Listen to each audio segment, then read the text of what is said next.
അങ്ങനെ നിന്നു. ഇത്തവണ ശ്രീ തിരുവഞ്ചൂരുമായി ബന്ധപ്പെട്ട ഉപശാലകളിൽ നിന്ന് കേൾക്കുന്ന വാക്ക് തന്നെ ഞാൻ ഉദ്ധരിക്കാം.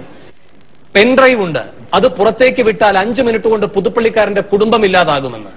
ഞാനിത് ആർജവത്തോടെ തുറന്നു പറയാൻ ആഗ്രഹിക്കുന്നു.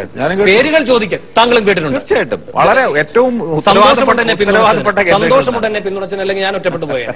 എനിക്ക് എന്തെങ്കിലും ദുരുദ്ദേശമുണ്ടോ എന്ന് ശ്രീ ഡൊമിനിക് പ്രസന്റേഷൻ ആക്ഷേപിച്ചനെ. മാധ്യമ പ്രവർത്തകൻ എന്ന നിലയിൽ, മുതിർന്ന മാധ്യമ പ്രവർത്തകൻ നിലയിൽ താങ്കൾ കേട്ടിട്ടുണ്ട്. തീർച്ചയായിട്ടും ഇത് തന്നെയാണ് ഏറ്റവും പ്രധാനമായിട്ട് കേട്ടത്. കാരണം ഈ ബ്ലാക്ക് മെയിൽ ചെയ്യാൻ ശ്രമിച്ചു. അത് വാസ്തവത്തിൽ പെൻഡ്രൈവ് ഉണ്ടോ ഇല്ലെന്നുള്ള രണ്ടാമത്തെ കാര്യം. പക്ഷേ ഈ ബ്ലാക്ക് മെയിൽ കഥ വളരെ സജീവമായി രംഗത്തുണ്ട്. അത് ഒരു വലിയ പരിധിവരെ വിശ്വസിക്കാൻ പോലും നിർബന്ധിതരാവുന്ന രീതിയിൽ ഏറ്റവും ഉത്തരവാദിത്തപ്പെട്ട കേന്ദ്രങ്ങളിൽ നിന്നാണ് അത് പുറപ്പെടുന്നത് എന്നുള്ളതൊരു പ്രധാനം. അപ്പൊ ഞാൻ പറഞ്ഞു, ഇതിനെയൊക്കെ മറികടക്കാൻ വളരെ എളുപ്പത്തിൽ കഴിയുമായിരുന്നില്ലേ ആ ആഭ്യന്തര വകുപ്പ് നിങ്ങളുടെ സ്വന്തം KPCC പ്രസിഡന്റിനെ ഏൽപ്പിക്കാൻ എന്തുകൊണ്ട് ഇവർ മടിക്കുന്നു ഇപ്പോഴും എന്നുള്ളത് വളരെ വ്യക്തം. ഇവിടെ ഹൈക്കമാൻഡ് എന്ത് ചെയ്തു? ഹൈക്കമാൻഡ് തീർച്ചയായിട്ടും ദുർബലമായിട്ടാണോ എന്ന് അറിഞ്ഞൂടോ, അതോ ഇവരുടെ കാര്യങ്ങൾ ഞാൻ വിചാരിച്ചത് തീർച്ചയായിട്ടും ഹൈക്കമാൻഡ് ഈ സന്ദർഭങ്ങളിലും ശക്തമായ നിലപാട് സ്വീകരിക്കുകയും A ഗ്രൂപ്പിന്റെ ദുർവാശി അവസാനം കാണാൻ സഹായിക്കുമെന്നാണ്. പക്ഷെ എന്തുകൊണ്ടോ അതും നടന്നില്ല എന്നുള്ളതാണ് ഏറ്റവും വിചിത്രമായിട്ട് എനിക്ക് തോന്നുന്നത്. ഞാൻ തിരികെ എത്താം. ശ്രീ ഡൊമിനിക് പ്രസന്റേഷൻ, താങ്കൾ ഈ കാര്യങ്ങളൊക്കെ കേട്ട് കാണുമെന്ന് ഞാൻ പ്രതീക്ഷിക്കുകയാണ്. താങ്കളുടെ മറുപടി.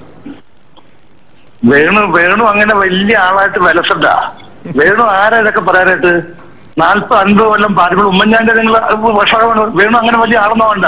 വേണിനെ കുറിച്ച് എനിക്കും പറയാൻ തിരിച്ചു പറയാം കേട്ടോ. വേണു എന്താ പറഞ്ഞ പെൻഡ്രൈവോ? തനിക്ക് എവിടെ നിന്ന് കിട്ടിയത്? താൻ ആരാ തന്റെ വിചാരം? തന്റെ വേഷങ്ങളുടെ കയ്യിലാണ് കേട്ടോ. താൻ മേലായി ചർച്ചക്കാരെ വിളിക്കുന്നത് കേട്ടോ. താൻ തോന്നാസ പറയാൻ. താൻ ആരാ തന്റെ വിചാരം? സദാചാരത്തിന്റെ ആളോ താൻ? തന്റെ വേഷങ്ങൾ ഞാൻ വിളിച്ചു പറയാം കേട്ടോ. എന്റെ മുഖം പറയിപ്പിക്കരുത്. താൻ ആരാണ് തന്റെ വിചാരം?